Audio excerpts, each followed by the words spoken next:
John and John Gazette, une série de podcasts inédits pour explorer la richesse historique et artistique du château d'Ardelot. Bienvenue pour ce nouveau podcast imaginé par les médiatrices du château d'Ardelot avec le support technique de la direction de l'événementiel de la communication du département du Pas-de-Calais.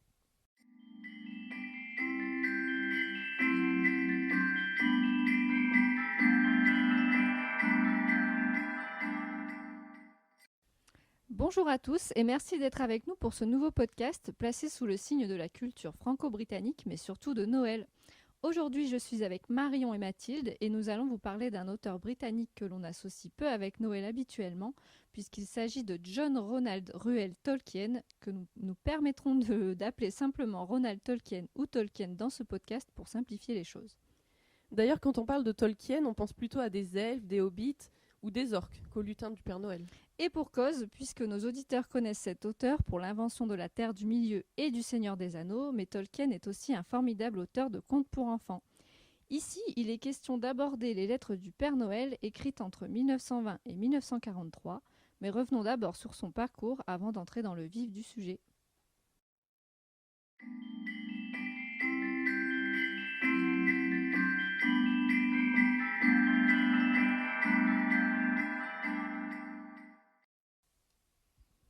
Première partie, Tolkien, universitaire, auteur, mais aussi père de famille. Jennifer, pour nos auditeurs qui ne le connaissent peut-être pas bien, est-ce que tu peux nous en dire plus sur Tolkien et sur son œuvre ? Bien sûr, Ronald Tolkien naît en 1892 en Afrique du Sud, mais grandit à Birmingham dès l'âge de 3 ans. C'est d'ailleurs la verdoyante campagne anglaise qui nourrira plus tard sa description de la comté dans Le Seigneur des Anneaux. Malheureusement, son frère et lui deviennent orphelins alors que Ronald n'est âgé que de 12 ans. Les deux garçons sont alors placés sous le tutorat d'un prêtre catholique de l'oratoire de Birmingham, où Tolkien fait sa scolarité avant d'obtenir une bourse pour poursuivre des études en lettres classiques à Oxford entre 1911 et 1915. Ah, la célèbre université d'Oxford. Tolkien est donc plutôt bon élève. C'est le moins que l'on puisse dire. Il est très doué pour les langues et les littératures anciennes, notamment la philologie germanique et le vieil anglais. C'est d'ailleurs dans ce domaine qu'il fera plus tard carrière et qu'il faut aussi chercher les racines de son imagination fertile qui a conduit à la création de la Terre du Milieu. Après avoir obtenu son diplôme en 1915, il est envoyé sur le front de la Somme en 1916. Une période pour le moins déplaisante pour notre auteur. Est-ce que c'est pas cette occasion qu'il passe par Étaples-sur-Mer ? En effet, il passe 1 mois dans ce camp britannique où sont cantonnées les troupes en transit qui sont astreintes à un entraînement militaire assez rigoureux. Il est ensuite affecté dans la Somme où il reste 4 mois avant de contracter la fièvre des tranchées et d'être rapatrié en Grande-Bretagne. Son expérience sur le front est donc assez courte. Oui, mais 4 mois dans l'horreur des tranchées l'ont largement marqué et on y retrouve d'ailleurs les traces dans la description du Mordor, une terre dévastée et marquée par la désolation, semblable à un champ de bataille. Les filles, il me semble que nous nous éloignons un peu de l'ambiance de Noël. Oui, pardon Marion, c'est vrai que la Première Guerre mondiale n'est pas un sujet très joyeux et je vais donc enchaîner. Dès son retour en Grande-Bretagne, notre cher Ronald Tolkien épouse Edith Bratt, une orpheline qu'il a rencontrée à l'oratoire de Birmingham et dont il est amoureux depuis 1909. Comme c'est romantique. Oui, c'est très romantique. Le tuteur de Tolkien avait même imposé leur séparation jusqu'à la majorité du jeune homme, de peur que cet amour ne perturbe la poursuite de ses études. Mais tout est bien qui finit bien, et ils ont leur premier enfant, John, en 1917. Après la Première Guerre mondiale, Tolkien devient professeur à Leeds pendant 5 ans en tant que philologue et médiéviste. Puis en 1925, il est nommé à l'université d'Oxford en tant que professeur de langue et littérature anglaise. Entre-temps naissent 3 autres enfants, Michael en 1920, Christopher en 1924 et Priscilla en 1929. Et est-ce que Tolkien arrive à allier sa carrière d'universitaire et d'écrivain avec sa vie de famille ? En réalité, c'est même grâce à ses enfants que Tolkien obtient le succès en tant qu'écrivain en 1937 avec Le Hobbit, un conte qu'il leur avait écrit au début des années 1930. Étant donné le succès de ce livre, son éditeur lui demande une suite qui n'arrivera jamais. En effet, Le Seigneur des Anneaux, même si les Hobbits y jouent un rôle important, on ne peut pas être considéré comme la suite du conte qui était destiné aux enfants. Au contraire, son nouveau roman vise un public plutôt adulte. Mais est-ce que Tolkien a écrit d'autres contes pour enfants ? Oui, et toujours pour ses enfants d'ailleurs, ces contes seront publiés après sa mort par son fils Christopher. Nous pouvons citer Roverandom, que Tolkien écrit en 1925 pour consoler son fils Michael qui vient de perdre son jouet favori, un petit chien de plomb. Oh, trop mignon.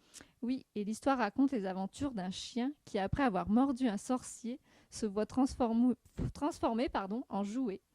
Mais Tolkien a aussi écrit pendant 23 ans des lettres du Père Noël à ses enfants. Sans plus tarder, nous allons donc vous conter l'histoire de ces lettres.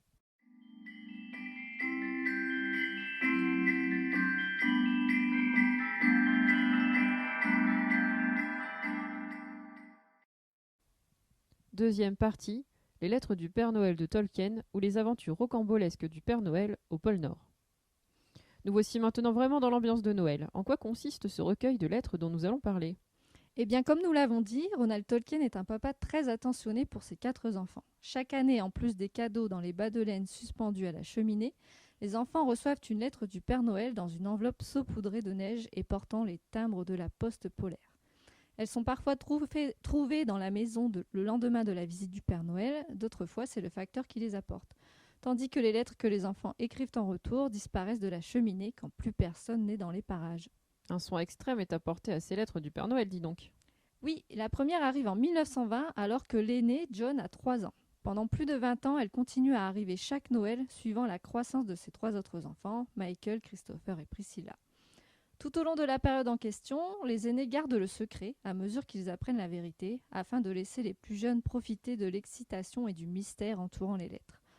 On y retrouve l'univers et l'imagination foisonnante de Tolkien. Plus de 30 lettres forment un récit très prenant et drôle des aventures du Père Noël et de son acolyte, l'ours du pôle Nord, avec au fur et à mesure des années l'introduction de nouveaux personnages.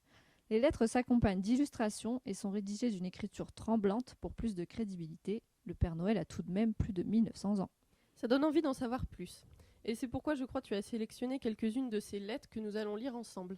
Oui, pour permettre à nos auditeurs de découvrir cet aspect inconnu de Tolkien, quoi de mieux que de les lire directement. Commençons par la toute première, celle adressée à John en 1920.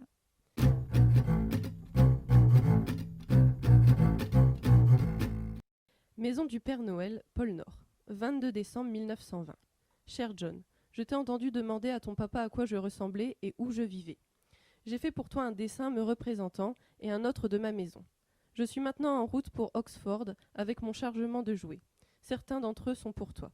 J'espère arriver à temps. La neige est très épaisse au pôle Nord ce soir. Ton Père Noël qui t'aime. Une lettre assez courte mais trop mignonne. Oui, John n'a que 3 ans et il ne sait pas encore lire. Une petite lettre est suffisante et elle s'accompagne déjà d'une très belle illustration. Plus le temps passe et plus les lettres sont longues et à partir de 1925, un nouveau personnage apparaît, son assistant, l'ours du pôle Nord, qui est assez maladroit comme nous allons le constater. Cette fois, le Père Noël écrit pour John mais aussi Michael, 5 ans, et Christopher, âgé lui d'1 an.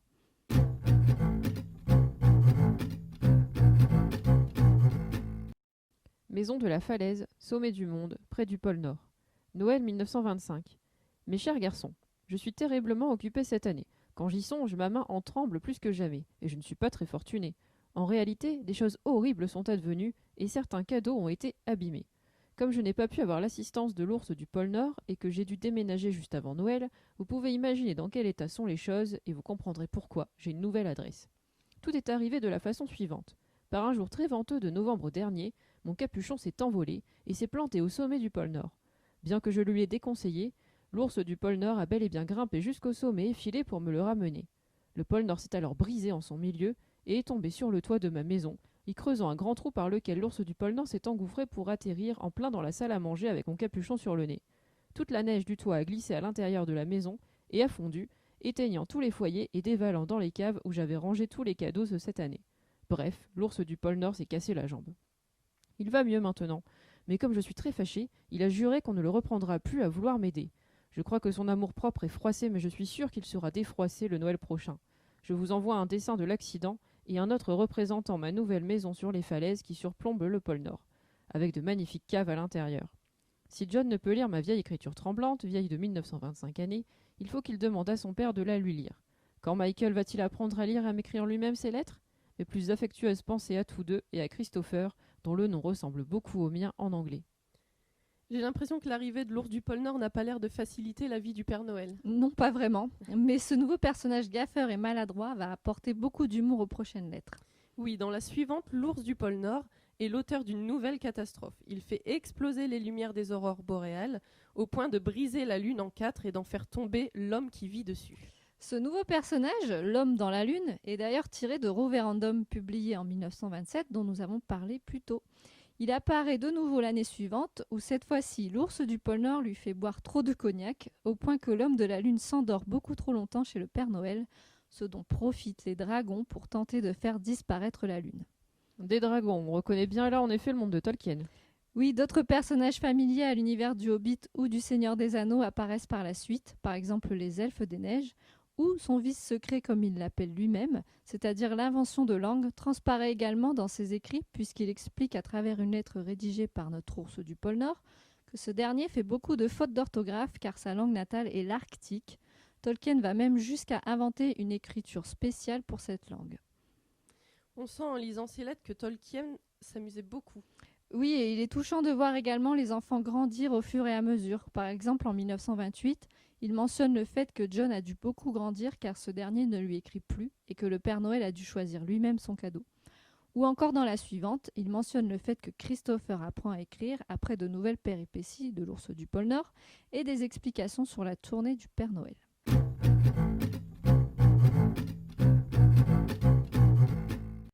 Sommet du monde, pôle Nord, Noël 1929. Chers garçons et chères filles, je suis heureux d'annoncer que nous avons de nouveau un Noël lumineux. Les aurores boréales ont été particulièrement généreuses. J'ai beaucoup de choses à vous raconter. Vous savez que l'ours du pôle Nord s'est entaillé la patte en coupant des arbres de Noël. Quelle pitié, car il a passé une bonne partie de l'été à apprendre à mieux écrire pour m'aider à rédiger mes lettres hivernales. Cette année, nous avons allumé un feu de joie pour faire plaisir à l'ours polaire afin de célébrer la venue de l'hiver. Les Elfes des Neiges ont fait partir ensemble toutes les fusées de ce qui nous a surpris tous les deux. J'ai essayé de vous faire un dessin, mais il y avait en réalité des centaines de fusées. Le feu de joie a fait un trou dans la glace et réveilla le grand phoque qui se trouvait justement en dessous. Ensuite, l'ours du pôle Nord a allumé 20 000 féeries de Noël aux étincelles argentées, épuisant tout mon stock en sorte que je n'en ai aucune à vous envoyer. Puis il est parti en vacances. Au nord de la Norvège, il a résidé chez un bûcheron nommé Olaf et il est revenu la patte toute bandée juste au commencement de la période chargée. Il semble qu'il y a plus d'enfants que jamais en Angleterre, en Norvège, au Danemark, en Suède et en Allemagne, les pays dont je m'occupe particulièrement, et bien entendu l'Amérique du Nord et le Canada. Sans parler des affaires que je descends au pôle Sud pour les enfants qui espèrent qu'on s'occupe d'eux, bien qu'ils soient partis vivre en Nouvelle-Zélande, en Australie, en Afrique du Sud ou en Chine. C'est une bonne chose que les pendules ne marquent pas la même heure dans le monde entier, sinon je ne pourrais jamais faire ma tournée. Quand ma magie est la plus efficace, à Noël, je peux remplir environ 1 millier de souliers par minute si j'ai tout prévu à l'avance. Vous pouvez à peine imaginer les piles énormes que font les listes que je dresse. Il m'arrive rarement de les mélanger, mais je suis plutôt ennuyée cette année. D'après mon dessin, vous pouvez deviner ce qui s'est passé. Le premier vous montre mon bureau et la salle d'empaquetage et l'ours du pôle Nord lisant à haute voix les noms pendant que je les consigne par écrit. Nous avons essuyé de terribles tempêtes, pires que celles que vous avez connues, déchirant les nuages de neige en 1000 morceaux, hurlant comme des démons, ensevelissant ma maison jusqu'à la toiture. Au pire moment, l'ours du pôle Nord a déclaré qu'il étouffait et il a ouvert une fenêtre du côté nord avant que j'eusse pu l'arrêter. Voyez le résultat. Non seulement l'ours polaire a bel et bien été recouvert par les papiers, mais cela ne l'a pas empêché de continuer de rire. J'ai aimé toutes vos lettres, mes chéris. Personne, ou très peu de monde, ne m'écrit autant ou si joliment. Je suis surtout heureux de la carte de Christopher, de ses lettres et de voir comme il apprend à écrire. C'est tout pour aujourd'hui. Je vous adresse tout mon amour, votre cher vieux Père Noël. Le charme des lettres ne s'arrête pas aux aventures du Père Noël. Il tient aussi du fait qu'à travers elles, l'actualité de l'époque transparaît parfois, comme dans la lettre suivante, où l'on peut voir une référence à la crise qui a suivi le crash boursier de 1929.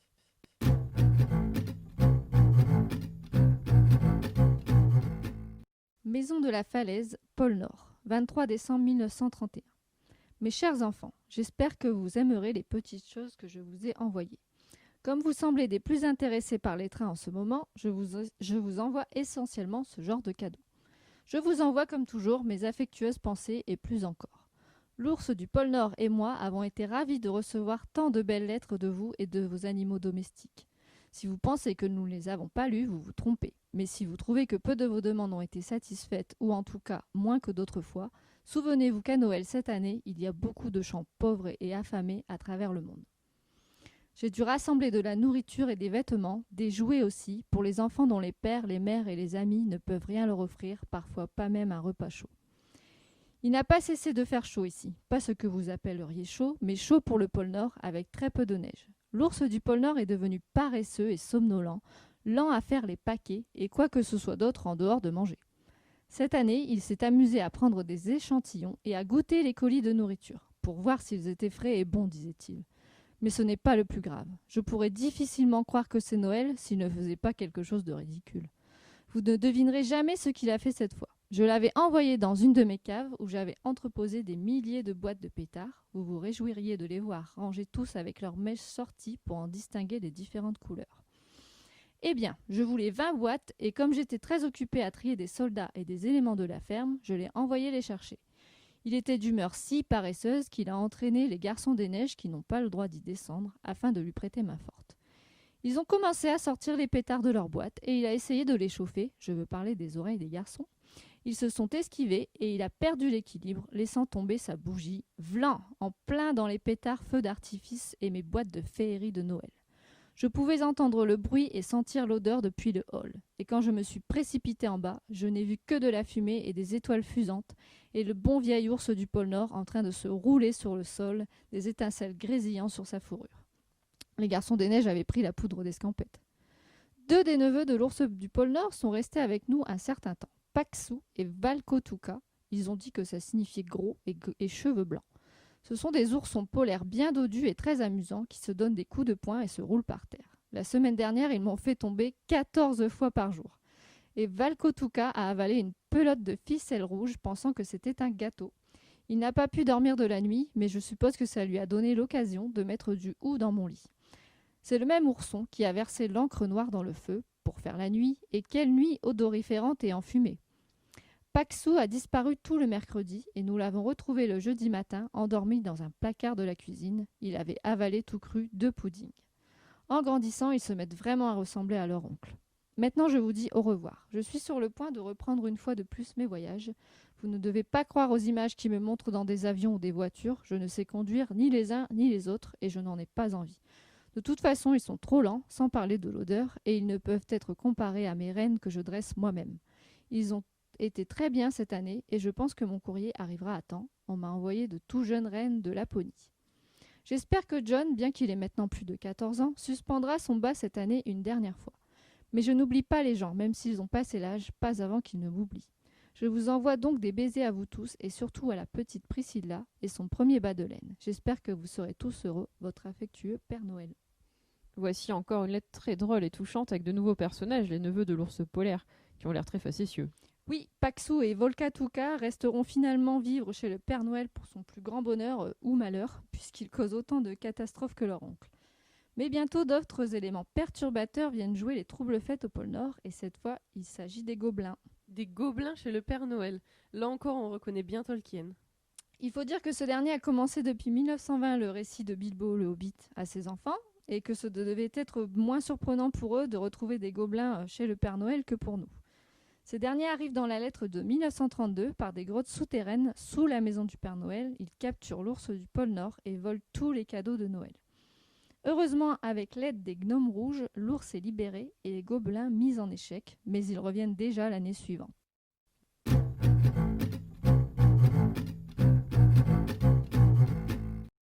Maison de la Falaise, près du pôle Nord, 21 décembre 1933. Mais très cher, un autre Noël, et j'ai même été sur le point de penser un instant qu'il n'y en aurait pas cette année. Bien sûr, il aura lieu le 25 décembre, mais vous ne recevrez rien de la part de votre grand-grand-grand-grand-père du pôle Nord. Mes dessins vous racontent une partie de l'histoire. Gobelins, la plus violente attaque que nous ayons essuyée depuis des siècles. Ils sont devenus terrifiants de rage et de colère depuis que nous avons repris tous les jouets volés l'année dernière. Vous vous souvenez que les gnomes rouges avaient promis de les faire tous déguerpir. Et moi qui disais qu'ils ne ressurgiraient pas avant un bon siècle. Ils n'ont pas attendu si longtemps. Ils ont dû rassembler tous leurs détestables amis des montagnes et du monde entier et s'affairer pendant tout l'été quand nous étions le plus somnolents. Cette fois, nous n'étions guère sur nos gardes. Peu après la Toussaint, Ours Polaire s'est montré très inquiet. Il dit maintenant qu'il avait senti des odeurs désagréables, mais comme d'habitude, il ne m'a parlé de rien, soi-disant pour ne pas me troubler. C'est un vieux frère vraiment délicieux. Et cette fois, il a vraiment sauvé Noël. Il est allé dormir dans la cuisine, le nez tourné vers la porte de la cave. Une nuit, je me suis réveillée en sursaut. J'avais entendu des couinements et des bredouillements et senti une mauvaise odeur dans ma plus belle chambre, la verte et la pourpre que je venais de décorer avec le plus de faste possible. J'ai alors entrevu un petit visage méchant à la fenêtre. J'ai été plutôt surpris car ma fenêtre se trouvait très au-dessus de la falaise. Cela voulait dire que les gobelins chevauchaient des chauves-souris. J'étais déjà bien réveillée quand j'ai entendu un tapage provenant des magasins du fond des caves. Ce serait trop long de tout décrire, c'est pourquoi j'ai essayé de faire un dessin de ce que j'ai vu quand je suis descendue. Après avoir écrasé un gobelin sur le paillasson, l'ours du pôle Nord pressait, aplatissait, piétinait, boxait et envoyait les gobelins dans les airs. Il rugissait comme tout un zoo et les gobelins hurlaient comme des sifflets de locomotive. Il était magnifique. Les ennuis ont duré 2 semaines, et je commençais à penser ne jamais pouvoir sortir mon traîneau cette année. Les gobelins avaient mis le feu à une partie des magasins et avaient capturé plusieurs gnomes qui s'étaient endormis en montant la garde avant que n'interviennent l'ours et les autres gnomes. Ils en avaient déjà massacré 100 avant mon arrivée. Lorsque nous avons regardé dehors, le sol était noir de gobelins sous la clarté de la lune. Mais ils avaient détruit mes écuries et étaient partis avec les rennes. J'ai appelé des renforts et plusieurs batailles ont eu lieu avant que nous ayons pu prendre le dessus, et je crains que fort bon nombre de mes chers elfes aient été blessés. Une grande partie de mes gens sont encore loin, chassant les gobelins de mes terres. Ils ont sauvé tous mes rennes. Nous avons eu pas mal de chance, et nous sommes maintenant réinstallés, nous sentant plus en sécurité. Des siècles s'écouleront avant que nous ne connaissions à nouveau les vicissitudes à cause des gobelins. Grâce à Ours du pôle Nord et aux gnomes, il ne doit plus en rester beaucoup. L'ours du pôle Nord a vraiment été très actif, donnant 2 coups de main plutôt qu'un. Mais dans sa précipitation, il a mélangé certains des cadeaux des filles avec ceux des garçons. Nous espérons avoir pu tout trier, mais si vous entendez parler de quelqu'un qui a reçu une poupée alors qu'il voulait un train, vous saurez pourquoi. Quoi qu'il en soit, je vous adresse toute mon affection, votre Père Noël. Eh bien, c'est une ambiance plus sombre et belliqueuse ici. Oui, la lettre se termine tout de même sur la victoire du Père Noël, de l'ours polaire et des gnomes, mais le ton est assez différent des lettres que nous avons lues avant. Oui, en 1933, les garçons de Tolkien ont maintenant une dizaine d'années et je pense qu'ils raffolaient alors de ce genre d'histoire. Je doute tout de même que la lettre ait été lue pour Priscilla qui avait alors 4 ans. Et d'ailleurs, à partir de 1934, les lettres ne s'adressent plus qu'à Christopher et Priscilla. Il n'y aura donc plus de bataille sanglante avec les gobelins, même s'ils sont parfois mentionnés. Mais un nouveau personnage apparaît, Hilberet, le secrétaire du Père Noël, qui est un elfe. Ce dernier prend parfois le relais du Père Noël pour écrire aux enfants quand celui-ci est trop occupé à réparer les bêtises de l'ours du pôle Nord, comme par exemple quand celui-ci s'endort dans sa baignoire en laissant les robinets ouverts et provoque une inondation qui va noyer tous les cadeaux entreposés dans la pièce du dessous. Hilberet utilise même parfois la langue elfique le temps d'une phrase, langue que l'on retrouve bien sûr dans Le Seigneur des Anneaux. À partir de 1938, les lettres ne s'adressent plus qu'à Priscilla, et avec l'arrivée de la Deuxième Guerre mondiale, elles sont un peu plus courtes, même si Tolkien essaie de remonter le moral de sa fille. En 1940, le Père Noël reçoit par exemple la visite de pingouins et transmet un joli dessin où l'ours du pôle Nord danse avec eux. La dernière lettre date de 1943. Priscilla a alors 14 ans, tandis que Michael est dans l'armée depuis 3 ans et Christopher a rejoint la Royal Air Force.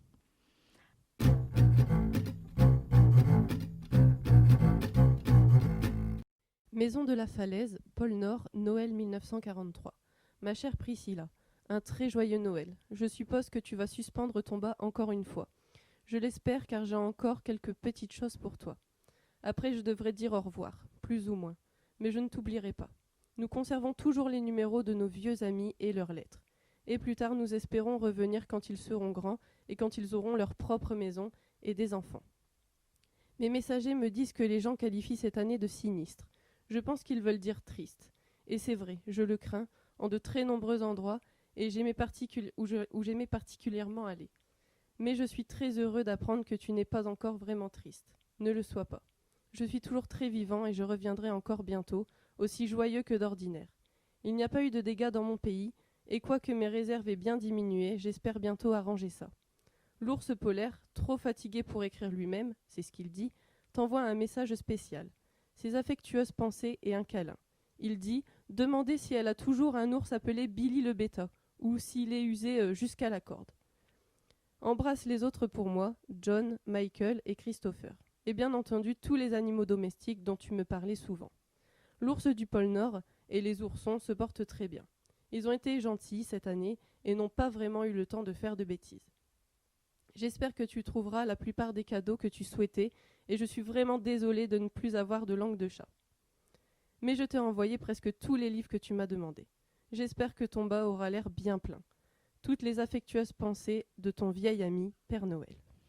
Il s'agit là d'une lettre d'adieu, puisque maintenant tous les enfants sont grands et n'attendent plus de lettres du Père Noël. Celles-ci seront éditées après la mort de Ronald Tolkien qui décède en 1973, et c'est la femme de son fils Christopher qui rassemble une sélection d'une vingtaine de lettres associant textes et images dans une première édition en 1976 qui sera révisée et augmentée en 1999. Il y a de nombreux textes de Tolkien qui sont édités après son décès, non ? Oui, son fils Christopher hérite des archives de Tolkien et il va travailler plus de 40 ans à la publication de textes inédits. Du vivant de Tolkien, en réalité, seuls Le Hobbit et Le Seigneur des Anneaux sont édités. Et Christopher publiera entre autres Le Silmarillion et Les Aventures de Tom Bombadil, mais ça c'est une autre histoire. Peut-être aurons-nous l'occasion d'aborder ce sujet lors d'un autre podcast. Une bibliographie est d'ailleurs proposée avec ce podcast pour les auditeurs qui aimeraient lire les lettres du Père Noël et voir les très belles illustrations qui les accompagnent. D'ailleurs, ce livre a trouvé un public enthousiaste auprès de nombreuses familles en Grande-Bretagne. Elles l'ont intégré à leur propre fête de Noël en lisant la première lettre un jour déterminé pour faire en sorte d'arriver à la dernière lettre la veille de Noël. Les lettres ont inspiré à d'autres familles encore l'idée de reprendre la correspondance avec le Père Noël pendant un certain temps. Nous espérons en tout cas avoir permis à nos auditeurs de découvrir une autre facette de Tolkien et être sortis de l'image d'Épinal du professeur d'université à la vie ennuyeuse qui s'évade dans un monde inventé. Nous vous remercions de nous avoir écoutés et nous vous retrouvons prochainement dans un prochain épisode des John & John Gazette. Merci à nos collègues de la communication, de l'événementiel, pour leur concours technique et à notre direction pour nous permettre de partager avec vous toutes ces petites histoires. À bientôt et bonne fête de fin d'année. Joyeux Noël! Thank you.